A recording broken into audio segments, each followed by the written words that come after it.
XAGE stock analysis Tuesday and onwards. Am I buying? Covering all that in this short 1-minute video, so watch till the end. Looking at longevity health holdings, this is an interesting play.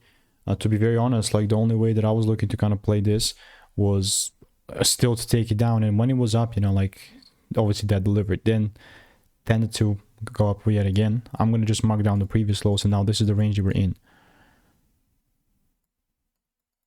right? Okay, yeah, there you go. So, I mean, people think that I'm going to come here and just randomly sell, right? Which is beyond the point. What I'm going to do, though, is stick to my edge draft that's for 39,000 videos. That does mean that it's only going to be something that I'm willing to buy if I see double breaks above 43 cents and onward.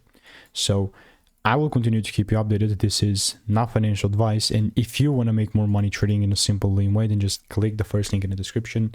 That's a free newsletter. Goodbye.